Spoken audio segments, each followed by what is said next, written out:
गुना में प्रशासन की बर्बरता की इन तस्वीरों पर मध्य प्रदेश में सियासत गर्मा चुकी है। पीजी कॉलेज की जमीन पर लंबे समय से खेती करने वाले राजकुमार अहिरवार के अतिक्रमण को हटाने के लिए पुलिस और प्रशासन की टीम पहुंची थी।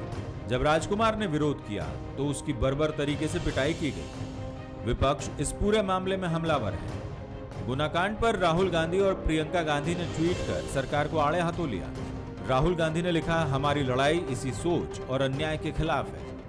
वहीं प्रियंका गांधी ने इस पूरी घटना का वीडियो वायरल करते हुए लिखा कि गरीबों पर हमला, दलितों पर हमला, किसान पर हमला, लोकतंत्र पर हमला। बीजेपी का यही चाल, चरित्र और चेहरा है और इस अन्याय के खिलाफ कांग्रेस जी जान से लड़ेगी। बीएसपी सुप्रीमो मायावती ने भी घटना को शर्मनाक बताते हुए सरकार को आड़े हाथों लिया। मायावती ने लिखा कि बीजेपी सरकार दलितों को बसाने का ढिंढोरा पीटती है, जबकि दूसरी तरफ उन्हें उजाड़ने की घटना आम है। ऐसा पहले कांग्रेस सरकार में होता था। अब दोनों सरकारों में अंतर क्या है, दलितों को यह भी सोचना चाहिए। विपक्ष के इन हमलों से पहले जब इस घटनाक्रम का वीडियो सामने आया तो सरकार ने एक्शन लेते हुए गुना एसपी और कलेक्टर को हटा दिया, लेकिन विपक्ष की नजर में यह कार्रवाई नाकाफी है। राहुल गांधी जी की जब सरकार थी मध्य प्रदेश में तो प्रीपेड व्यवस्था से अधिकारी पोस्ट होते थे, और जब वो प्रीपेड अधिकारी रहते थे तब ऐसी दिक्कत आती थी। यहाँ तो घटना की जानकारी आते ही कलेक्टर, एसपी, आईजी सारे बदल दिए। मध्य प्रदेश है या कानून का राज है, पुलिस कानून का पालन कराएगी और नहीं हो पाएगा तो जेल भेज देगी। तबादले से क्या कुछ होता है? ये तो एक संदेश होता है सरकार का, एक वातावरण होता है जो सरकार बनाती है। ये संदेश और वातावरण से ही प्रदेश चलता है। तो अधिकारी को हटा दिया, ये दंडित कर दिया, इसको हटा दिया दिखावे के लिए। उनको आज हटाया है, कल इनको एक अच्छी जगह पोस्टिंग हो जाएगी। जबलपुर होए, मंडला होए, अपराध, ये आपराधिक राजधानी देश की बन रही है। राहुल गांधी और प्रियंका गांधी के घटना पर हमलावर होने के बाद कांग्रेस ने भी एक जांच कमेटी गठित कर दी है। 7 सदस्यीय कमेटी में पूर्व गृह मंत्री बाला बच्चन, रामनिवास रावत, जयवर्धन सिंह, फूल सिंह बरैया, सुरेंद्र चौधरी, हीरालाल अलावा और विभा पटेल को शामिल किया गया है। टीम मौके पर जाएगी और पड़ताल करेगी कि घटना की असली वजह क्या है। जांच टीम ने सवालों में कई जांच बिंदुओं को शामिल किया है, जिसमें पड़ताल की जाएगी कि घटना के लिए जिम्मेदार कौन है, किसके इशारे पर पूरी कार्रवाई हुई, किस किस का दबाव पुलिस और जिला प्रशासन की टीम पर था, लापरवाही के कारण कौन से थे, कौन से अधिकारी और कर्मचारी पूरे मामले में दोषी हैं, पीड़ित परिवार की व्यथा क्या है, पीड़ित परिवार की आर्थिक और सामाजिक स्थिति कैसी है। इन बिंदुओं पर जांच कर टीम अपनी रिपोर्ट पीसीसी चीफ कमलनाथ को सौंपेगी। घटना स्थल पर पहले हम ये समझेंगे और गहराई से अध्ययन करेंगे कि ये भारतीय जनता पार्टी की जो योजना है, ये षड्यंत्र है, ये उनका पॉलिटिकल एजेंडा है। तो ये एजेंडा गुना से शुरू किया है, इसका कारण क्या है? ये पूरा घटनाक्रम ग्वालियर चंबल के क्षेत्र में हुआ है, जो उपचुनाव के लिहाज से बेहद अहम है। ग्वालियर चंबल की 16 सीटों पर उपचुनाव होना है, लिहाजा कांग्रेस को इस पूरे घटनाक्रम ने बैठे बैठा एक मुद्दा दे दिया है। नमस्कार, मैं हूं शरद द्विवेदी और हमारा आज का मुद्दा है गुनाह पर सियासत। गुनाह में हुआ एक कथित गुनाह और इस गुनाह में एक्टिव हो गए पक्ष और विपक्ष दोनों के लोग, और अब इस पर जमकर सियासत भी शुरू हो गई है। राज्य सरकार ने इस मामले में आनन फानन में वहाँ पदस्थ वरिष्ठ अधिकारियों को, कलेक्टर को, एसपी को, और जैसा आपने डॉक्टर नरोत्तम मिश्रा गृह मंत्री मध्य प्रदेश को सुना कि आईजी को भी हटा दिया गया है। डीआईजी स्तर के एक अधिकारी इस पूरे मामले की जांच कर रहे हैं और 6 पुलिसकर्मी जो परिवार पर लाठियां बरसाते हुए और बल प्रयोग करते नजर आए, उनको अटैच कर दिया गया है।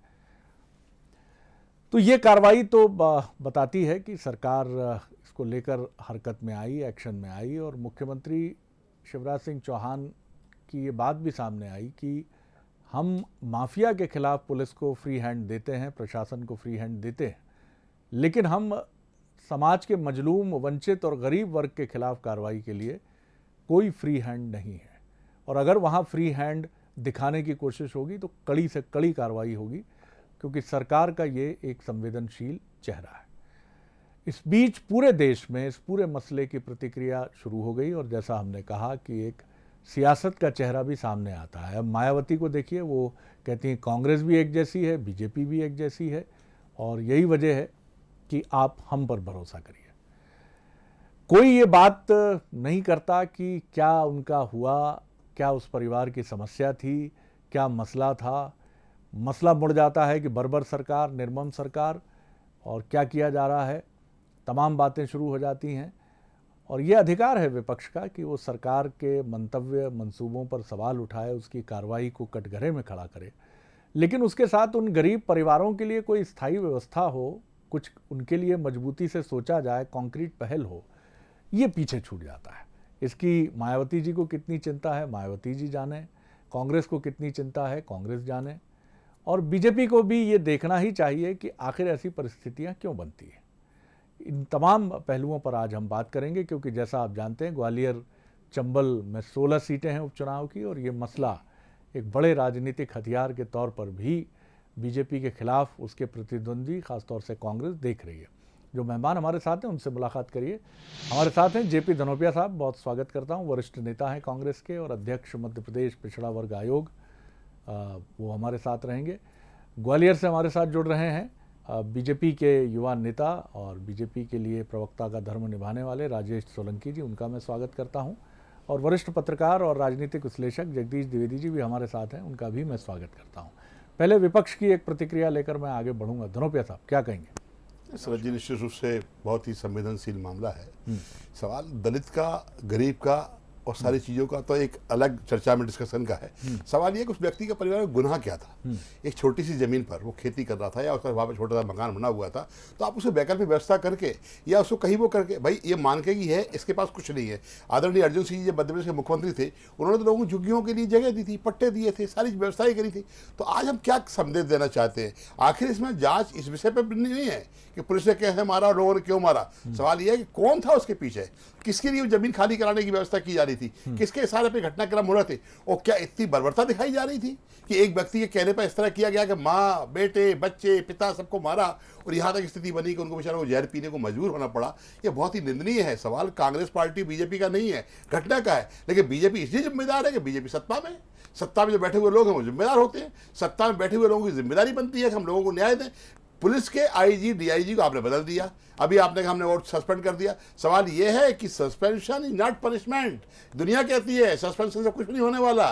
सवाल यह है कि इनकी जिम्मेदारियां तय करिए। ये कानून का पालन करते समय कानून अपने हाथ में ना ले ले, इस बात का ध्यान रखना होगा। लोगों के साथ, अपराधियों के साथ एक अपराध के जानवर की तरह व्यवहार न करें। आप उन्हें पकड़ते, गिरफ्तार करते, समझाते, वो करते, लेकिन सवाल एक जांच का भी सही है, किसके कहने पे हो रहा था। अगर न्यायालय का भी आदेश होता है ना, तब भी पुलिस इस तरह बर्बरता से कोई स्थान खाली नहीं कराती है। लेकिन भारतीय जनता पार्टी के किसी बड़े नेता का हाथ है, उसके बड़े नेता की जमीन है, उसे कारण घटनाक्रम बचा है। ये पार्टी साफ तौर पर कह रही है कि दलित के साथ अन्याय किया, मारपीट किया, और बेबसी इतनी है, बेचारे गरीबों छोटे छोटे बच्चे चिल्ला रहे हैं, माँ पड़ी हुई है, पिता पड़े हुए। तो बहुत ही दर्दनाक और शर्मनाक घटना है। मैं समझता हूँ शिवराज सिंह चौहान जी को इस बात के लिए माफी मांगना चाहिए। और मैं एक और बात कहना चाहता हूं, इस मध्य प्रदेश की भारतीय जनता पार्टी की सरकार के इस समय तो कर्ता धर्ता के रूप में आदरणीय ज्योतिरादित्य सिंधिया जी होते हैं। वो गुना से सांसद रहे हैं, फिर जननायक की भूमिका में आना चाहते। उन्होंने से एक ट्वीट किया कि शिवराज जी ने बहुत जल्दी निर्णय लेकर साधन कर दिया, मैं बहुत बड़ी बात है। अरे महाराज, सवाल इस बात का नहीं है। धरातल पर आइए, देखिए कि आखिर हो क्या रहा है। किन बातों के लिए जो कहते थे मैं सड़क पर उतर आऊंगा, उतरिए ना सड़क पर, आइए ना, न्याय करिए। घटना को अभी इतना टाइम हो गया, अभी तक कोई प्रतिक्रिया नहीं आई है, ना किसी भारतीय जनता पार्टी। आदरणीय नरोत्तम जी कह रहे हैं कि पेरीपेड और पोस्टपुड, अरे ये सारी चीजें छोड़िए साहब। रोज तो दिन रात डेली ऐसा कुछ नहीं आता जिस ट्रांसफर की लाइन नहीं लगती है। ये ट्रांसफर से क्या हो रहा है, क्या संदेश जा रहा है? ट्रांसफर तो चल ही रहा है ना आज भी आपका। राजेश जी, सुनिए आपने बात बीजेपी कांग्रेस की, और आरोप है कि एक बड़े नेता की ज़मीन का मसला है, ऐसा आरोप है कांग्रेस का, इसलिए कार्रवाई में इतनी ताबड़तोड़ कार्रवाई करने की कोशिश हुई। और उनका ये भी कहना है कि अब इस पूरे मामले में अभी भी संतोषजनक कार्रवाई की स्थिति नहीं बनी। क्या कहेंगे जी? शरद जी, घटना दुर्भाग्यपूर्ण है जी। ये घटना नहीं होना चाहिए थी। जिस प्रकार का वीडियो सामने आता है उसको देख करके जो भी मानवता प्रेमी है उसके मन को कष्ट होगा, अच्छा नहीं लगेगा। लेकिन धनोपिया जी जो कह रहे हैं किसकी ज़मीन थी, तो वो सरकारी कॉलेज बनने के लिए सरकार की ज़मीन को खाली कराने का मामला था। अगर गरीब या जिस जाति का वो है उस जाति का नहीं भी होता, किसी अन्य भी जाति का होता, तो ये घटना होती। इस घटना का जाति से संबंध नहीं है। लेकिन ये जिस प्रकार की घटना हुई है ये दुर्भाग्यपूर्ण है, इसको रोका जाना चाहिए था। ये जो असंवेदनशीलता हुई है, संवेदनहीनता हुई है, इसको शिवराज सिंह जी ने संवेदनशील सरकार के मुखिया होने के नाते से समझा। और देखिए लोकतंत्र है, कई प्रकार की मजबूरियाँ होती हैं, इसलिए उन्होंने कलेक्टर, एसपी, आईजी को हटाया, ये बात सही है। लेकिन ऐसी घटना मध्य प्रदेश में नहीं होना चाहिए। इन घटनाओं का सरकारों से संबंध भी नहीं है। जब कांग्रेस की भी सरकार थी तब भी सागर हो या अन्य प्रकार की घटना अपने प्रदेश में होती रही, सरकार से इन घटनाओं का कोई संबंध नहीं होता। लेकिन ये घटना मध्य प्रदेश के लिए, जो मानव प्रेमी उन सब के लिए निश्चित रूप से दुर्भाग्यपूर्ण है। और इस घटना पे जो अच्छे लोग हैं उन सभी को बहुत दुख है, बहुत खेद है। मैं फिर कहूँगा कि बिना लाग लपेट के आपने सीधी बात कही है राजेश जी, और पहले भी यह आपका स्वभाव का हिस्सा है कि आप बिल्कुल टू द पॉइंट और सीधी बात आप कहते हैं। बिल्कुल ठीक आपने जो बातें कही हैं, कम से कम मैं उससे इत्तेफाक रख सकता हूं कि बिल्कुल हर मानवता से प्यार करने वाले व्यक्ति को ये घटना चुभी है, बहुत चुभी है। और कई बार ऐसी घटनाएं घटती हैं, राजनीतिक दल बदलते हैं लेकिन घटनाएं लगभग वैसी हो जाती हैं। अब इसमें प्रशासन का ओरिएंटेशन नहीं है, क्या है, ये डिबेटेबल इशू। बहरहाल जगदीश जी को मैं ज़रूर सुनना चाहूँगा। जगदीश जी, एक बड़ी घटना है, निसंदेह बड़ी घटना है, लेकिन कार्रवाई भी बड़ी हुई है। जिस तरह से सरकार ने तुरंत कलेक्टर को हटाया, एसपी को हटाया और डीआईजी स्तर के अधिकारी जांच के लिए नियुक्त किए, 6 लोगों को सस्पेंड करके लाइन अटैच किया गया और आईजी भी हटाए गए। लेकिन चूंकि चुनाव का मसला है और अब चूंकि पूरे देश में जो गैर भाजपाई दल हैं उनको एक इशू है कि भारतीय जनता पार्टी को घेरना है, ये राजनीति से अपनी जगह है और विपक्ष का अधिकार है। मैं ये नहीं कहूँगा कि वो कोई त्रुटि कर रहे हैं, बिल्कुल उनका अधिकार है कटघरे में खड़ा करना, और जो भी तथ्य और जो भी फैक्ट है वो उनको सामने लाना ही चाहिए। बहरहाल आप इस पूरे मसले को किस तरह देखते हैं, कितनी सियासत कितनी सच्चाई? जी जगदीश जी। शरद जी, पहले तो मैं ये कहना चाहूँगा कि इसमें जो भी घटना हुई, निश्चित रूप से घटना पूरी तरह बहुत दुखद है। जिस तरह के उसके वीडियो सामने आ रहे हैं वो भी दुखद हैं। जिस तरीके से पुलिस जिस तरीके से कार्रवाई कर रही है, दोषी कोई कितना भी हो, वो भी दुखद है। लेकिन जो सबसे बड़ी चीज़ है शरद जी, इसमें सियासत हो अपनी जगह है। क्योंकि ये घटना किसी राजनीतिक पार्टी का हिस्सा नहीं हो सकती, क्योंकि कांग्रेस की सरकारें हों या भाजपा की सरकारें हों। सवाल मैं जो खड़ा करना चाहता हूं वो सवाल है अफसरशाही का और पुलिस की संवेदनशीलता का। बड़ा सवाल। वो एक्सीलेंस कॉलेज की जमीन थी, उस जमीन पर एक्सीलेंस कॉलेज की जमीन पर, उस जमीन पर एक पारदी ने कब्जा किया। ये जो है ये सेकंड पार्ट है शरद जी, ये सेकंड पार्ट है। इन्हें वो जमीन दी गई, उस पारदी ने इनको जमीन दी। सवाल ये होता है कि तब प्रशासन क्या कर रहा होता है जब इन जमीनों पर कब्जे हो जाते हैं। इन जमीनों पे सबसे पहले कब्जे कैसे होते हैं, किसकी मिलीभगत से होते हैं, और क्या इसकी, जब तक सरकार कांग्रेस की हो या बीजेपी की हो, जब तक इसकी तह में जाके और उन निचले स्तर पर लोगों को नहीं, पूरे नेटवर्क को नहीं तोड़ा जाएगा कि जमीनों पर अगर कब्जे हो रहे हैं तो कब्जे की जिम्मेवारी तय होनी चाहिए। सरकारी जमीन थी, उस पर कब्जा हो गया, उस पर खेती होने लगी। कैसे होने लगी, क्या कर रहे थे प्रशासन के अधिकारी उस समय, और कैसे उस जमीन पर कब्जा होने दिया गया। दूसरा जो सबसे बड़ा चीज है, आपने एसपी को हटाया, आईजी को हटाया। निश्चित रूप से सरकार जब होती है तो कार्रवाई ऊपर से नीचे की तरफ चलती है। कि पुलिस 70 सालों में आप सामुदायिक पुलिसिंग की बात कर रहे हैं, आप पुलिस और समाज को जोड़ने की बात कर रहे हैं, लेकिन क्या कोई सरकारें ऐसा कोई भी उदाहरण पेश कर पाई जब हमको लगता हो कि कई मौके हमको ऐसे आते हैं जब पुलिस के इस तरह के विद्रूप चेहरे नजर आते हैं, जब लगता है कि समाज से पुलिस जो है समाज से क्या अब भी कटी हुई है। आखिरकार पुलिस को संवेदनशील कब बनाया जाएगा, पहली एक चीज। और दूसरी चीज, जिन पुलिसकर्मियों पर लाइन हाजिर की कार्रवाई हुई हो, जो लोग पुलिस की कार्रवाई को समझते हैं लाइन हाजिर की कार्रवाई कोई पनिशमेंट नहीं है। आपने थाने से उठा के लाइन में भेजा है उसे, आप जांच करिए, मुकदमा कायम करिए, तब इस तरह की वारदातों को तब रोका जा सकेगा। ढुलमुल कार्रवाइयां, अफसरों को हटा देना, उसके बाद ढुलमुल कार्रवाइयां करना, ये इसको नहीं रोका जा सकता। इसके लिए स्ट्रिक्ट एक्शन लेना पड़ेंगे और तत्काल ऐसे एक्शन लेना पड़ेंगे कि जनता को लगे कि कार्रवाई हो रही है। बिल्कुल आपने बड़े सवाल खड़े किए हैं, और बड़े सवाल ये भी हैं, जैसे भोपाल में अभी जो एक बड़ा मसला है जिसमें एक आरोपी जो हैं, जो श्रीनगर से पकड़े गए और भोपाल लाए गए और जिन पर बड़े संगीन आरोप हैं, उनका एक मैरिज हॉल 30 सालों से, मैं वो उस पर भी आ रहा हूं संगीन जी, 30 सालों से शरद जी मैं वही कह रहा हूं कि इस तरह की वारदात 30 सालों से राजधानी के कितने अफसर आए, कितने चले गए, किसी को नहीं दिखा। मैं जगदीश जी, ये भी सवाल है कि अगर कोई बिल्डिंग और खड़ी हो जाती है, नगर निगम कोई मैरिज हॉल खड़ा हो शरद जाता जी, है तो उसकी परमिशन कहाँ से होती है? और वो लोग वो अवैध, तो हम बाद में कहते हैं अवैध क्या, हमें 10 साल बाद शरद पता जी, चलता है, 15 साल बाद पता चलता है कि कोई कार्रवाई। ये बड़े सवाल है। मैं लौटूंगा आपकी तरफ जी, मैं लौटूंगा आपकी तरफ, मैं लौटूंगा। ये बड़े सवाल हैं क्योंकि आपने एक बात इसमें जोड़ना है कि जी, जो नगर निगम जी जी जी तंत्र की निष्क्रियता जो है उस पर बड़ा प्रश्न है। धनोपिया साहब, मैं फिर ये कहूंगा कि ये प्रश्न राजनीति की आरोप प्रत्यारोप की वो आपका अधिकार है, लेकिन ये बड़े सवाल हैं। जो आप अगर ये मुद्दा उठा रहे हैं, आपका बिल्कुल अधिकार है कि सरकार पर आप प्रहार करें, कटघरे में खड़ा करें, लेकिन तंत्र की विसंगतियों को भी पकड़ें कि साहब क्यों हमारा पुलिस रिफॉर्म जो है वो 100 साल से ज़्यादा होने के बाद भी अटका हुआ है। नया पुलिस एक्ट क्यों नहीं मिलता है हमको? क्या पुलिस कमिश्नर प्रणाली इतनी खराब है? मैं विषयांतर नहीं कर रहा हूँ। और क्यों बिल्डिंग की परमिशन हो जाती हैं लेकिन उन पर कार्रवाई नहीं होती जो परमिशन दे देते हैं, और फिर अवैध बिल्डिंग करके गिरा भी दिया जाता है? ये भी उठाना आपका काम है सर। शरद जी देखिए, बहुत महत्वपूर्ण बात कही है आदरणीय जगदीश द्विवेदी जी ने कि घटनाक्रम जब होते हैं तब कोई जिम्मेदारी नहीं होती और घटनाक्रम के बाद भी कोई जिम्मेदारी नहीं होती। सबसे बड़ी आश्चर्य बात यह है, हम भवन निर्माण की बात करें, जिस सज्जन की आप बात कर रहे हैं उनकी बिल्डिंग गिरा दी, तोड़ दी, सब कुछ किया, अच्छा किया, ऐसे व्यक्तियों के साथ ये होना ही चाहिए। लेकिन सवाल ये उठता है कि कहीं ना कहीं नगर निगम के अधिकारी हर वार्ड के एरिया के इंचार्ज होते हैं। जब ये बिल्डिंग बन रही होगी, अगर हम कहते हैं अवैध बनी थी, तो उस समय कौन था वहाँ पर पोस्टेड? आज क्या रिटायर्ड हो गया? क्या कार्रवाई करिए। रिटायर्ड हो गया तो उसकी पेंशन रोक दीजिए। कहीं ना कहीं तो जिम्मेदारी शिफ्ट करिए। लोगों को डर तो लगे कि मेरा होगा। मैंने देखा है, अपनी आंखों से देखा है कि लोग आते हैं, भवन निर्माण हो रहा है, भैया ये आपने गलत बना लिया, उसकी मुट्ठी गर्म की, वो चला जाता है, इसके बाद बात खत्म हो जाती है। और फिर अब कहते हैं अवैध निर्माण 20 साल से चल रहा है, 25 साल चल रहा है, 50 साल चल रहा है।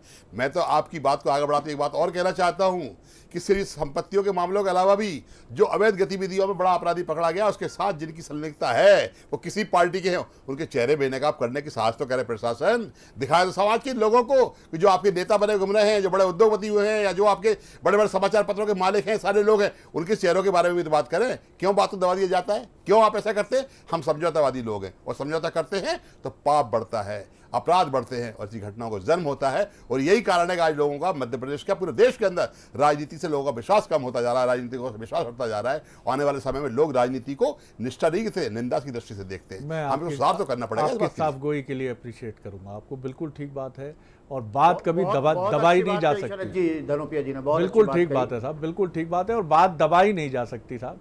आप ठीक है, कई बार ऐसा भी हमने देखा कि 50, 25 और 100 सालों तक बात दबाई गई, लेकिन वो तो ज़मीन फाड़ कर निकलती है बात, उसको आप दबा नहीं सकते।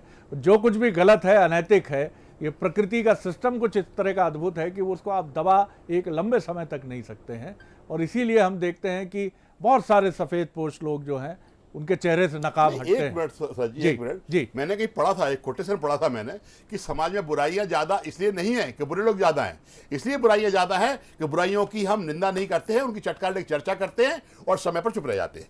उसका परिणाम है बुराइयां बढ़ रही हैं। समाज के आपने उस चेहरे की तरफ भी इशारा किया है जो इन विद्रूपताओं के पीछे कहीं एक इसी तरह का भाव देखता। बहरहाल राजेश जी, आपने भी आज हमारे साथ दोनों पैनलिस्ट ऐसे हैं जो मुद्दों पर रहते हुए उनका पोस्टमार्टम करके सही बात को पकड़ने की पूरी कोशिश करते हैं।